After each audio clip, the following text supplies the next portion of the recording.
فخلف من بعدهم خلف أضاعوا الصلاة واتبعوا الشهوات فسوف يلقون غيا إلا من تاب وآمن وعمل صالحا فأولئك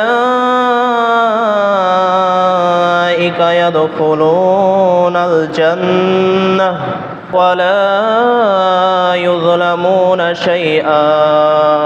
আজকে আমার আলোচনার বিষয় হচ্ছে মানুষ যে বিষয়টিতে সবচাইতে বেশি গাফেল, মানুষ যে বিষয়টিতে সবচাইতে বেশি অলসতা করেই হোক আর যে কোনো কারণেই হোক মানুষ যে আমলটি একেবারে ছেড়ে দিয়েছে, আজকে আমার আলোচনার বিষয় সেইটাই। তা হলো যে সলাৎ, ফরজ সলাৎ ছেড়ে দেওয়া, ফরজ সলাৎ আদায় না করা। মূল আলোচনার বিষয় হচ্ছে যে ব্যক্তি সলাৎ আদায় করে না, ফরজ সলাৎ আদায় করে না, আল্লাহ সুবহানাহু ওয়া তাআলা কুরআনুল কারীমের ভিতরে সেই ব্যক্তির সম্পর্কে কি বলেছেন এবং রাসূলুল্লাহ সাল্লাল্লাহু আলাইহি ওয়াসাল্লাম কি বলেছেন হাদিসের মধ্যে, আমরা সেই বিষয়ে আজকে আলোচনা করব এবং জানার চেষ্টা করব। প্রথম আল্লাহ সুবহানাহু ওয়া তাআলা সূরা মারিয়ামের 59 এবং 60 নম্বর আয়াতের মধ্যে যা বলেছেন, আল্লাহ সুবহানাহু ওয়া তাআলা বলেন, فخلف من بعدهم خلف أضاعوا الصلاة واتبعوا الشهوات فسوف يلقون غيا। আল্লাহ সুবহানাহু ওয়া তাআলা বলেন যে নবী এবং হিদায়াত প্রাপ্তদের পর এমন এক দল আসলো যারা সলাৎকে বিনষ্ট করলো, অর্থাৎ যারা সলাৎকে ছেড়ে দিল, যারা নামাজ আদায় করলো না এবং তারা প্রবৃত্তির পূজারী হয়ে গেল, তারা হচ্ছে গয় নামক জাহান্নামের মধ্যে থাকবে। দেখেন আল্লাহ সুবহানাহু ওয়া তাআলা কি বললেন যে নবী রাসূলগণ এবং হিদায়াতপ্রাপ্ত দলের পরে এমন একটি দল আসলো যারা সলাৎকে ছেড়ে দিল, সলাৎ আদায় করলো না, তারা গয় নামক জাহান্নামের মধ্যে থাকবে।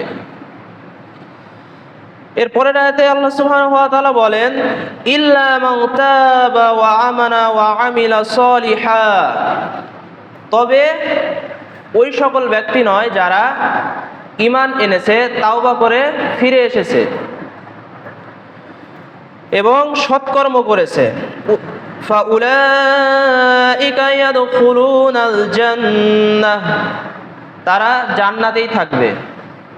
দেখেন প্রথম আয়াতে আল্লাহ সুবহানাহু ওয়া তাআলা বললেন যারা সলাত আদায় করেনি তারা গয় নামক জাহান্নামের মধ্যে থাকবে। এরপরের আয়াতে আল্লাহ সুবহানাহু ওয়া তাআলা বলছেন যে যারা তাওবা করে ফিরে এসেছে, ঈমান এনেছে এবং সৎকর্ম করেছে, তারা জান্নাতেই থাকবে। ওয়ালা ইয়াযলামুনা শাইআ, তাদের প্রতি কোনো জুলুম করা হবে না। অর্থাৎ যারা তাওবা করেছে, ঈমান এনেছে এবং সৎকর্ম করেছে, আল্লাহ সুবহানাহু ওয়া তাআলা তাদেরকে জান্নাত দিবেনই দিবেন, তাদের প্রতি একটু জুলুম করা হবে না। আল্লাহ সুবহানাহু ওয়া তাআলা তাদের প্রতি কোনো রূপ জুলুম করবেন না। এরপরের আয়াতে দেখেন আল্লাহ সুবহানাহু ওয়া তাআলা সূরা মাউনের 4 থেকে 6 নম্বর আয়াতের মধ্যে বলেন, ফাওয়াইলুল লিল মুসাল্লিন আল্লাযীনা হুম আন সালাতিহিম সাহুন আল্লাযীনা হুম ইউরাউন। দেখেন ফাওয়াইলুল লিল মুসাল্লিন, যে ওয়াইল নামক জাহান্নাম ওইসব মুসল্লিদের জন্য, ওইসব সলাত আদায়কারীদের জন্য যারা আল্লাযীনা হুম আন সালাতিহিম সাহুন, যারা নিজেদের সলাত সম্পর্কে গাফেল, যারা নিজেদের সালাত সম্পর্কে অমনোযোগী। এরপরের আয়াতে আল্লাহ সুবহানাহু ওয়া তাআলা বলেন, আল্লাযীনা হুম ইউরাউন, যারা লোক দেখানোর জন্য তা আদায় করত। অর্থাৎ এই আয়াতের মধ্যে আল্লাহ সুবহানাহু ওয়া তাআলা বললেন যে ওয়াইল নামক জাহান্নাম ওইসব মুসল্লিদের জন্য যারা তাদের নিজের সলাতের বিষয়ে অমনোযোগী, অজ্ঞ, গাফেল এবং এই সলাত তারা আল্লাহর জন্য আদায় করতো না। তারা মানুষকে দেখানোর জন্য সালাত আদায় করত। তাদের জন্য আল্লাহ সুবহানাহু ওয়া তাআলা ওয়াইল নামক জাহান্নাম প্রস্তুত করে রেখেছেন। এরপরে আল্লাহ সুবহানাহু ওয়া তাআলা সূরা মুদ্দাসসিরের 38 থেকে 47 নম্বর আয়াত, এই কয়েকটি আয়াতের মধ্যে জাহান্নামীদের সম্পর্কে যে আলোচনা নিয়ে এসেছেন তা হচ্ছে, দেখেন আল্লাহ সুবহানাহু ওয়া তাআলা বলেন, কুল্লু নাফসিম বিমা কাসাবাত রাহিনা ইল্লা আসহাবাল ইয়ামিন ফি জান্নাতিন ইয়াতাসাআলুন আনিল মুজরিমিন মা সালাকাকুম ফি সাকর قالوا لم نك من المصلين ولم نك نطعم المسكين وكنا نخوض مع الخائضين وكنا نكذب بيوم الدين حتى أتانا اليقين। আল্লাহ সুবহানাহু ওয়া তাআলা এই কয়েকটি আয়াতের মধ্যে জাহান্নামীদের সম্পর্কে বলেন, আল্লাহ সুবহানাহু ওয়া তাআলা বলেন, কুল্লু নাফসিম বিমা কাসাবাত রাহিনা, যে প্রতিটি ব্যক্তি নিজ কৃতকর্মের জন্য সেই দিন দায়বদ্ধ থাকবে, আবদ্ধ থাকবে। কোন দিন? আল্লাহ সুবহানাহু ওয়া তাআলার সামনে যেই দিন আবার আমাদেরকে মৃত্যুর পরে দণ্ডায়মান হতে হবে, সেই দিন প্রত্যেকটি ব্যক্তি নিজ কৃতকর্মের জন্য দায়বদ্ধ থাকবে। ইল্লা আসহাবাল ইয়ামিন, তারা ব্যতীত যারা তাদের আমলনামা ডান হাতে পেয়েছে। সবাই দায়বদ্ধ থাকবে সেই দিন নিজের কৃতকর্মের জন্য, কিন্তু কারা থাকবে না? যারা হচ্ছে ডান হাতে আমলনামা পেয়েছে। ফি জান্নাতিন ইয়াতাসাআলুন, এবার দেখেন আল্লাহ সুবহানাহু ওয়া তাআলা বলেন যে যাদেরকে ডান হাতে আমলনামা দেওয়া হয়েছে তারা জান্নাতের মধ্যে থাকবে এবং পরস্পরের সাথে আলোচনা করবে আনিল মুজরিমিন, অপরাধীদের সম্পর্কে, অর্থাৎ জাহান্নামবাসীদের সম্পর্কে। যারা জাহান্নামে গেছে তাদের সম্পর্কে জান্নাতবাসীরা আলোচনা করবে এবং এমনকি জাহান্নামীদেরকে তারা জিজ্ঞেস করবে, মা সালাকাকুম ফি সাকর, যে কি এমন কারণে তোমাদেরকে সাকর নামক জাহান্নামের মধ্যে আসতে হলো।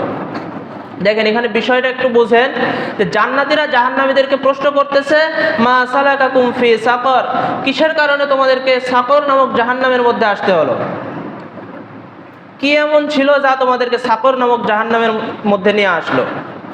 ক্বালু, জাহান্নামীরা উত্তর দিবে, লাম নাকু মিনাল মুসাল্লিন, জাহান্নামীরা তখন জান্নাতীদেরকে বলতেছে যে দুনিয়াতে আমরা সালাত আদায়কারীদের সাথে ছিলাম না, আমরা সালাত আদায় করতাম না। যখন জান্নাতীরা প্রশ্ন করলো যে তোমাদেরকে কি কারণে সাকর নামক জাহান্নামে আসতে হলো, তখন প্রথম উত্তরটাই জাহান্নামীরা দিবে যে দুনিয়াতে আমরা সালাত আদায় করতাম না। বিষয়গুলো একটু মনে রাখেন, সবাই মনোযোগ দেন। আল্লাহ সুবহানাহু ওয়া তাআলা সরাসরি কোরআনের মধ্যে জাহান্নামীদের সম্পর্কে বলতেছেন যে সর্বপ্রথম কারণ হচ্ছে যে আল্লাহ জাহান্নামীরা কি জন্য গেছে জাহান্নামে, দুনিয়াতে তারা সালাত আদায় করতো না। এরপরের উত্তর দিচ্ছে দেখেন যে ওয়ালাম নাকু নুতঈমুল মিসকিন, এবং আমরা মিসকিনদেরকে খাবার দিতাম না। এরপরের উত্তরে বলেন ওয়া কুন্না নাখুদু মাআল খাইদিন, এবং আমরা সমালোচনাকারীদের সাথে সমালোচনায় নিমগ্ন থাকতাম। অর্থাৎ যারা গীবত করতো আমরা তাদের সাথে গীবতে নিমগ্ন থাকতাম, তাদের সাথে আমরা গীবত করতে ব্যস্ত থাকতাম। এর পরের উত্তরে বলেন, জাহান্নামীরা এবার বলতেছেন যে ওয়া কুন্না নুকাযযিবু বিয়াউমিদ্দিন, এবং আমরা প্রতিদান দিবসকে অস্বীকার করতাম। এবার দেখেন যে আল্লাহ সুবহানাহু ওয়া তাআলার কাছে আমাদেরকে পুনরায় আবার দণ্ডায়মান হতে হবে, আমাদের যে হিসাব নিকাশ হবে, এই দিবসকে জাহান্নামীরা বিশ্বাস করতো না। এরপরের আয়াতে আল্লাহ সুবহানাহু ওয়া তাআলা বলেন হাত্তা আতানাল ইয়াকিন, হঠাৎ আমাদের সামনে মৃত্যু উপস্থিত হলো। পুরো আলোচনার বিষয়বস্তু হচ্ছে আল্লাহ সুবহানাহু ওয়া তাআলা বলেন যে সেই দিন অর্থাৎ বিচারের দিন সকল মানুষ তার কৃতকর্মের জন্য দায়বদ্ধ থাকবে। এরপরের আয়াতে বলেন যে তারা ব্যতীত যারা ডান হাতে আমলনামা পেয়েছে, যারা ডান হাতে আমলনামা পেয়েছে তারা জান্নাতের মধ্যেই থাকবে এবং জান্নাতবাসীরা জাহান্নামীদেরকে প্রশ্ন করবে যে তোমাদেরকে এই সাকর নামক জাহান্নামে কি জন্য আসতে হলো। জাহান্নামীদের প্রথম উত্তর হবে যে আমরা দুনিয়াতে সলাত আদায় করিনি, যারা সলাত আদায় করেছে তাদের সাথে আমরা সলাত আদায় করিনি, আমরা রুকুকারীদের সাথে রুকু করিনি, আমরা সিজদাকারীদের সাথে সিজদা করিনি। এবং দ্বিতীয় উত্তর হবে যে আমরা মিসকিনদেরকে খাবার দিতাম না। এবং 3 নম্বর উত্তর হবে যে আমরা সমালোচনাকারীদের সাথে অর্থাৎ গীবতকারীদের সাথে গীবত করতে লিপ্ত থাকতাম। এর পরের উত্তর হবে যে আমরা কিয়ামত দিবসকে, বিচার দিবসকে অস্বীকার করতাম। এরপরে জাহান্নামীরা বলতেছে যে হঠাৎ আমাদের সামনে মৃত্যু উপস্থিত হলো। দেখেন বিষয়গুলো একটু অনুধাবন করার চেষ্টা করেন যে আল্লাহ সুবহানাহু ওয়া তাআলা কি বলতেছেন। যারা জাহান্নামে গেছে তারা কি কি কারণে জাহান্নামে গেছে, আমরা এখানে 4টি কারণ বুঝতে পারলাম। আল্লাহ সুবহানাহু ওয়া তাআলা নিজে বললেন, যার মাধ্যমে আমরা 4টি কারণ পেলাম। তার মধ্যে সর্বপ্রথম কারণ হচ্ছে সালাত পরিত্যাগ করা। আমার সাথে বলতে হবে 1 নম্বর কারণ কি? সালাত পরিত্যাগ করা। সবাই বলতে হবে, বলেন। সালাত পরিত্যাগ করা 1 নম্বর কারণ। 2 নম্বর কারণ হচ্ছে যে ইয়াতিমদেরকে আমরা খাবার দিতাম না। 3 নম্বর কারণ হচ্ছে আমরা গীবতকারীদের সাথে গীবতে লিপ্ত থাকতাম। 4 নম্বর কারণ হচ্ছে আমরা বিচার দিবসকে অস্বীকার করতাম। তাহলে আমরা এই কয়েকটি আয়াতের মধ্যে 4টি গুণ পেলাম। এবার একটু মিলান তো, আমাদের সমাজের মধ্যে এই 4টি গুণ সম্পন্ন মানুষ আছেন কিনা? অবশ্যই আছে।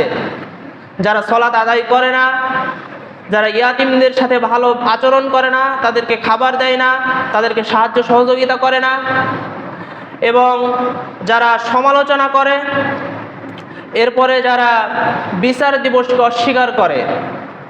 অহর আছে যারা সরাসরি বলে যে আমরা মৃত্যুর পরে যে আল্লাহ সুবহানাহু ওয়া তাআলা আমাদেরকে আবার জীবিত করবে, আমরা এটা বিশ্বাস করি না। এই 4টি গুণ যার মধ্যে থাকবে, আল্লাহ সুবহানাহু ওয়া তাআলা ঘোষণা দিয়েছেন তারা জাহান্নামের মধ্যে যাবে। আল্লাহ সুবহানাহু ওয়া তাআলা আমাদেরকে হেফাজত করুক। আমি যে আলোচনাটা করেছি তা হচ্ছে আমাদের জন্য 5 ওয়াক্ত সালাত ফরজ এবং ফরজ সালাত পরিত্যাগ করা যাবে না। এই আলোচনার মধ্যে আল্লাহ সুবহানাহু ওয়া তাআলা বললেন ফরজ সালাত যদি কেউ ছেড়ে দেয় তাহলে সে জাহান্নামে যাবে। এরপরে দেখেন রাসূলুল্লাহ সাল্লাল্লাহু আলাইহি ওয়াসাল্লাম কি বলেন, যে ব্যক্তি সালাত আদায় করে না তার সম্পর্কে রাসূলুল্লাহ সাল্লাল্লাহু আলাইহি ওয়াসাল্লাম কি বলেন। তিরমিজি 2619 নম্বর হাদিসের মধ্যে রাসূলুল্লাহ সাল্লাল্লাহু আলাইহি ওয়াসাল্লাম বলেন, বাইনার রাজুলি ওয়া বাইনাল কুফরি ওয়াশ শিরকি তারকুস সালাহ। এখানে একটি বিষয় লক্ষ্য করেন যে রাসূলুল্লাহ সাল্লাল্লাহু আলাইহি ওয়াসাল্লাম বলছেন একজন ব্যক্তি এবং কুফর ও শিরকের মধ্যে পার্থক্য হচ্ছে সালাত। এর পরের হাদিস তিরমিজি 2621 নম্বর হাদিসে রাসূলুল্লাহ সাল্লাল্লাহু আলাইহি ওয়াসাল্লাম বলেন, আল আহদুল্লাযী বাইনানা ওয়া বাইনাহুমুস সালাতু ফামান তারাকাহা ফাকাদ কাফার। রাসূলুল্লাহ সাল্লাল্লাহু আলাইহি ওয়াসাল্লাম বলেন, আমাদের ও কাফিরদের মাঝে ব্যবধান শুধু নামাজেরই। যে নামাজ ত্যাগ করলো, যে নামাজ পরিত্যাগ করলো, সে কাফির হয়ে গেল। দেখেন রাসূলুল্লাহ সাল্লাল্লাহু আলাইহি ওয়াসাল্লাম কি বলতেছেন যে আমাদের এবং কাফিরদের, অর্থাৎ রাসূলুল্লাহ সাল্লাল্লাহু আলাইহি ওয়াসাল্লাম এবং কাফিরের মধ্যে পার্থক্য হচ্ছে সালাত। যে ব্যক্তি সালাত পরিত্যাগ করলো সে কাফির হয়ে গেল।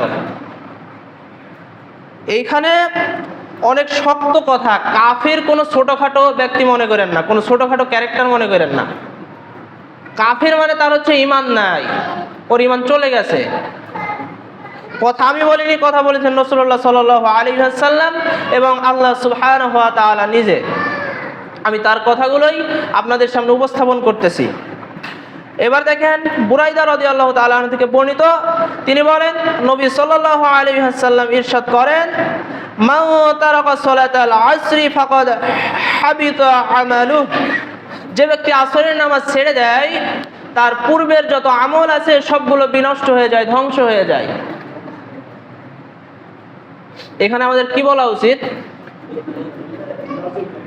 বলেন, সবাই বলেন নাউযুবিল্লাহ। যে ব্যক্তি আসরের সালাত ছেড়ে দেয়, ত্যাগ করে, তার পূর্বের সকল আমলগুলো ধ্বংস হয়ে যায়।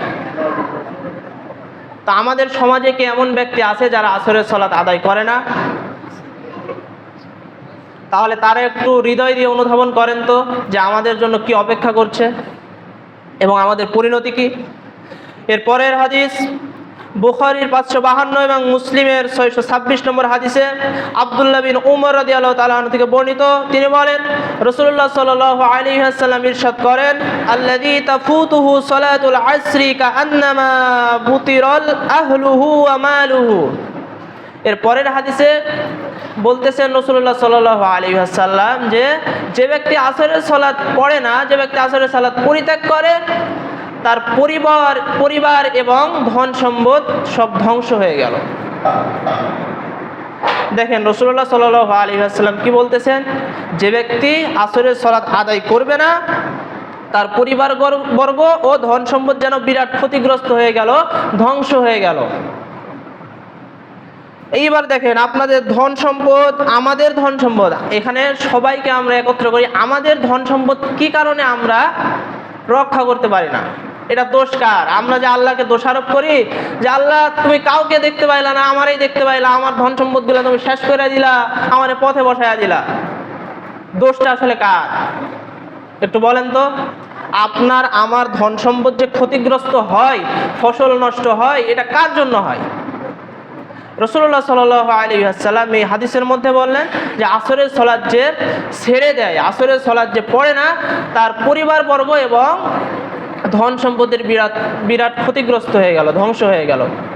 পরিবারবর্গের কথা এখানে বলা হয়েছে যে হত্যা করে ফেললো। তাফসিরের মধ্যে নিয়ে এসেছেন, হাদিসের ব্যাখ্যার মধ্যে নিয়ে এসেছেন তাফসিরকারকগণ যে পরিবারবর্গকে হত্যা করে ফেললো, এরকম বিষয় এসেছে। এর পরের হাদিস মুয়াজ রাদিয়াল্লাহু তাআলা আনহু বলতেছেন যে রাসূলুল্লাহ সাল্লাল্লাহু আলাইহি ওয়াসাল্লাম আমাকে 10টি নসিহা করেছিলেন এবং এই 10টি নসিহার মধ্যে সর্বশ্রেষ্ঠ একটি নসিহা হচ্ছে রাসূলুল্লাহ সাল্লাল্লাহু আলাইহি ওয়াসাল্লাম যেটা করেছেন, ওয়ালা তাতরুকান্না সালাতাম মাকতুবাতাম মুতাআম্মিদা ফাইন্নামা তারাকা সালাতাম মাকতুবাতাম মুতাআম্মিদা ফাকাদ বারিয়াত মিনহু যিম্মাতুল্লাহ। মুয়াজ রাদিয়াল্লাহু তাআলা আনহু বলতেছেন, রাসূলুল্লাহ সাল্লাল্লাহু আলাইহি ওয়াসাল্লাম তাকে উপদেশ দিচ্ছেন যে তুমি ফরজ সালাত কখনো ত্যাগ করো না। যে ব্যক্তি ফরজ সালাত ত্যাগ করবে, যে ব্যক্তি ফরজ সালাত ছেড়ে দিবে, আল্লাহ সুবহানাহু ওয়া তাআলা জিম্মাদারি থাকবে না সেই ব্যক্তির ওপর। আল্লাহ সুবহানাহু ওয়া তাআলা সেই ব্যক্তির কোনো জিম্মাদারি নেবেন না। আমাদের এখন আলোচনার বিষয় হচ্ছে যে ফরজ সালাত আদায় করা হচ্ছে মুসলিমদের বাহ্যিক সৌন্দর্য।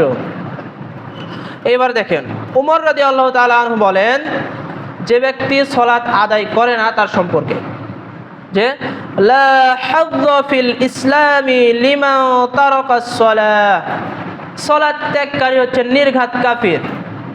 উমর রাদিয়াল্লাহু তাআলা আনহু বলেন, এটা হচ্ছে বাইহাকির 1559 নম্বর হাদিস, যে আপনার এই হাদিসে বলা হয়েছে উমর রাদিয়াল্লাহু তাআলা আনহু বলতেছেন যে সালাত ত্যাগ করে, যে সালাত আদায় করে না, সে হচ্ছে নির্ঘাত কাফির। এরপরে আলী রাদিয়াল্লাহু তাআলা আনহু বলেন যে নামাজ পড়ে না সে কাফির। এরপরে আব্দুল্লাহ বিন মাসউদ রাদিয়াল্লাহু তাআলা আনহু বলেন যে নামাজ পড়ে না সে মুসলমান নয়। মাল্লাম ইউসাল্লি ফালা দীন লাহু, যে সালাত আদায় করে না সে ইসলামের অন্তর্ভুক্ত নয়, সে মুসলিম নয়। এই হাদিসগুলোর মধ্যে আপনারা কি বুঝতে পারলেন? যে ব্যক্তি সালাত আদায় করে না সে কি মুসলিম? তাহলে এইবার একটা প্রশ্নের উত্তর দেন তো, যারা বলে যে নামাজ পড়ি না কিন্তু ঈমান ঠিক আছে, আমি ঈমানদার, তার কথাটা কি? ডাহা মিথ্যা কথা না?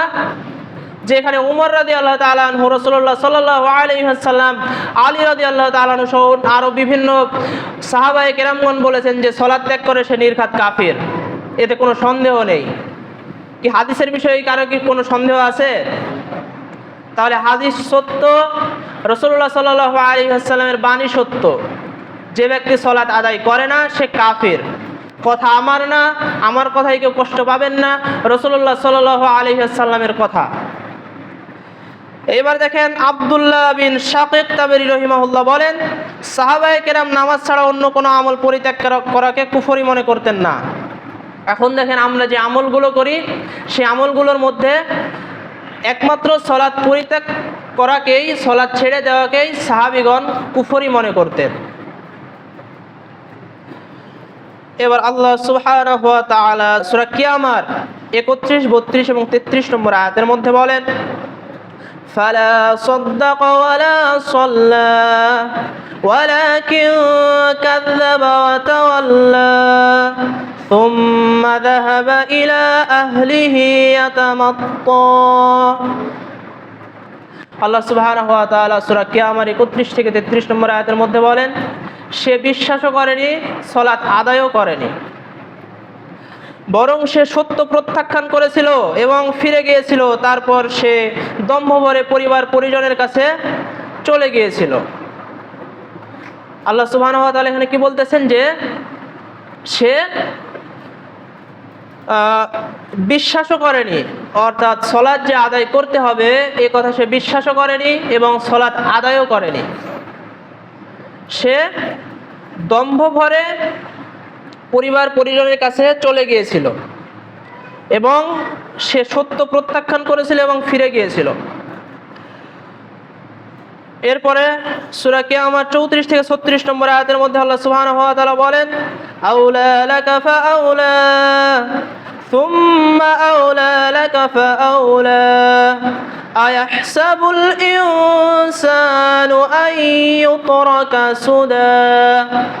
আল্লাহ সুবহানাহু ওয়া তাআলা বলতেছেন, যে ব্যক্তি বিশ্বাস করেনি এবং সালাত আদায় করেনি, যে ব্যক্তি সত্যকে প্রত্যাখ্যান করেছিল এবং দম্ভভরে ফিরে গিয়েছিল নিজের পরিবার পরিজনের কাছে, তার জন্য আউলা লাকা ফাআউলা, দুর্ভোগের উপর দুর্ভোগ, দুর্ভোগ আর দুর্ভোগ। এরপরে আল্লাহ সুবহানাহু ওয়া তাআলা আবারও বলতেছেন, সুম্মা আউলা লাকা ফাআউলা।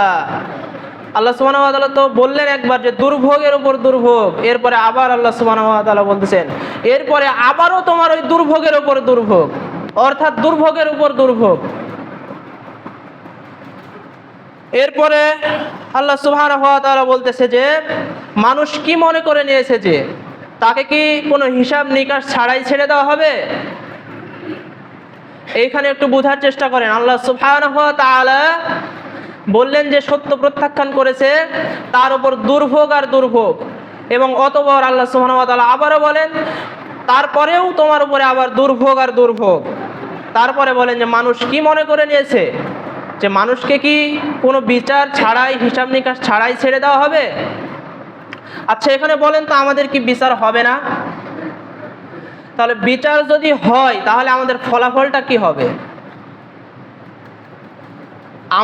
আমরা ফলাফল দেখতেও পারবো না, বলতেও পারবো না, কিন্তু অনুভব তো করা যায়, আমল অনুযায়ী অনুভব করা যায়। একটা বিষয় হচ্ছে যে একজন ছাত্র সারা জীবন লেখাপড়া করে নাই, ফাইনাল পরীক্ষার হলে খাতার কলম নিয়ে বসে আছে, তার অবস্থাটা কি হবে? সে নিশ্চয়ই বুঝতে পারবে যে আমার নির্ঘাত ফেল, তার কারণ আমি পড়িনি কিছু না, আমি খাতায় লিখবো কি? সেক্ষেত্রে আমাদের অবশ্যই আমাদের আমল অনুযায়ী বোঝা যায় আল্লাহ সুবহানাহু ওয়া তাআলা আমাদেরকে পাকড়াও তো করবেন, শক্তভাবে পাকড়াও করবেন। তার কারণ আমরা দুনিয়াতে সালাত আদায় করছি না, আল্লাহ সুবহানাহু ওয়া তাআলার আদেশগুলো পালন করছি না। এরপরে একটি আয়াত, তা হচ্ছে সূরা কলমের 42 নম্বর আয়াত। আল্লাহ সুবহানাহু ওয়া তাআলা বলেন, ইয়াউমা ইউকশাফু আন সাকিন ওয়া ইউদআউনা ইলাস সুজুদি ফালা ইস্তাতিউন। আল্লাহ সুবহানাহু ওয়া তাআলা বলেন, সেদিন পায়ের গোছা উন্মোচন করা হবে আর তাদেরকে সিজদা করার জন্য আহ্বান জানানো হবে, কিন্তু তারা সিজদা করতে পারবে না। যারা দুনিয়াতে সিজদা করেনি, আল্লাহকে সিজদা করেনি, সালাত আদায় করেনি, আল্লাহ সুবহানাহু ওয়া তাআলা সেই দিন পায়ের গোছা উন্মুক্ত করে দিবেন, দিয়ে বলবেন তোমরা সিজদা করো। কিন্তু যারা সালাত আদায় করেনি, দুর্ভোগ তাদের জন্য, তারা হতভাগা। সেই দিন আল্লাহ সুবহানাহু ওয়া তাআলাকে স্বচক্ষে দেখার পরও সিজদা করতে পারবে না, তাদের পিঠ পাটার মতো শক্ত হয়ে যাবে, তাদের পিঠ পাটার মতো শক্ত হয়ে যাবে, পিঠ বাঁকা হবে না। একটু অনুধাবন করার চেষ্টা করেন যে কত শক্ত কথা। আল্লাহ সুবহানাহু ওয়া তাআলাকে আমরা না দেখে ইবাদত করতেছি, কিয়ামতের দিন আমরা বিচারের দিন আল্লাহকে দেখতে পাবো কিন্তু সিজদা করতে পারবো না। আমরা কত বড় কপাল পোড়া মুসলমান। এর পরের আয়াতে আল্লাহ সুবহানাহু ওয়া তাআলা বলেন, খাশিয়াতান আবসারুহুম তারহাকুহুম যিল্লাহ ওয়া ক্বাদ কানু ইউদআউনা ইলাস সুজুদি ওয়া হুম সালিমুন। আল্লাহ সুবহানাহু ওয়া তাআলা বলেন, তাদের দৃষ্টিসমূহ অবনত অবস্থায় থাকবে, অর্থাৎ তাদের দৃষ্টিসমূহ নিচু অবস্থায় থাকবে। তারা অপমান তাদেরকে আচ্ছন্ন করবে, অথচ তাদেরকে তো নিরাপদ অবস্থায় সিজদা করার জন্য আহ্বান করা হতো, তখন তো তারা সিজদা করেনি। দেখেন, এই আয়াতের তাফসির হচ্ছে, দুনিয়াতে যারা সুস্থ সবল অবস্থায় থাকার পরেও আল্লাহর কাছে সিজদা করেনি, আল্লাহর কাছে নত হয়নি, কিয়ামতের দিন তারাও আল্লাহ সুবহানাহু ওয়া তাআলার কাছে সিজদা করতে পারবে না। দুনিয়া এবং সেই বিচারের দিন নিয়মটা পুরোপুরি বিপরীত হবে। যারা দুনিয়াতে মাথা উঁচু করেছিল, গর্দান উঁচু ছিল, আল্লাহ সুবহানাহু ওয়া তাআলার কাছে নত হয়নি, কিয়ামতের দিন তাদের মাথাগুলো এইভাবে নত হয়ে থাকবে। কিয়ামতের দিন অপমান তাদেরকে আচ্ছন্ন করে থাকবে, লাঞ্ছনা তাদেরকে আচ্ছন্ন করে থাকবে। তারা আল্লাহ সুবহানাহু ওয়া তাআলাকে সিজদা করতে পারবে না। আল্লাহ সুবহানাহু ওয়া তাআলাকে স্বচক্ষে দেখার পরও তাদের সৌভাগ্য হবে না যে তাদেরকে আল্লাহ সুবহানাহু ওয়া তাআলাকে সিজদা করবে। এখন দেখেন যে 5 ওয়াক্ত সালাতের জন্য মুয়াজ্জিন আজানের মধ্যে 2 বার, ইকামতের মধ্যে 2 বার, 5 বারে 5 দুগুণ 10, 10 দুগুণ 20 বার করে আমাদেরকে ডাকতেছে, হাইয়া আলাস সালাহ, নামাজের জন্য আসো, আল্লাহকে সিজদা করার জন্য আসো, আল্লাহর কাছে মাথা নত করো। কিন্তু আমরা সেই ডাকে সাড়া দিচ্ছি না। আপনারা যারা শুরুতে এসেছেন, আমি শুরুতে যেই আয়াতগুলো বলেছি, আল্লাহ সুবহানাহু ওয়া তাআলা বেনামাজির সম্পর্কে যা বলেছেন, রাসূলুল্লাহ সাল্লাল্লাহু আলাইহি ওয়াসাল্লাম বেনামাজির সম্পর্কে যা বলেছেন, তা বড় ভয়াবহ, তাদের ফল বড় ভয়াবহ, তাদের শেষ পরিণতি হচ্ছে জাহান্নাম। একটু বুঝার চেষ্টা করেন ভাই, আপনি যদি সালাত আদায় না করেন, এখানে আমার কিছুই না, কিন্তু আমার দায়িত্ব যে আমি সালাত আদায় করতেছি। আল্লাহ সুবহানাহু ওয়া তাআলা আমাকে দায়িত্ব দিয়েছে যে তোমার মুসলিম ভাই ক্ষতিগ্রস্তের পথে আছে, জাহান্নামের পথে আছে, তাকে তুমি সত্যের পথে নিয়ে আসো, তাকে সত্যের দাওয়াত দাও। প্রথমে যে আলোচনা করলাম, আল্লাহ সুবহানাহু ওয়া তাআলা বলতেছেন যে যারা সালাত আদায় করেনি তারা হচ্ছে জাহান্নামে যাবে। কিন্তু কারা যাবে না? যারা পরবর্তীতে তাওবা করে ফিরে এসেছে, সৎ আমল করেছে, নেক আমল করেছে, ঈমান এনেছে, তারা জান্নাতেই যাবে। তাদের প্রতি একটু জুলুম করা হবে না।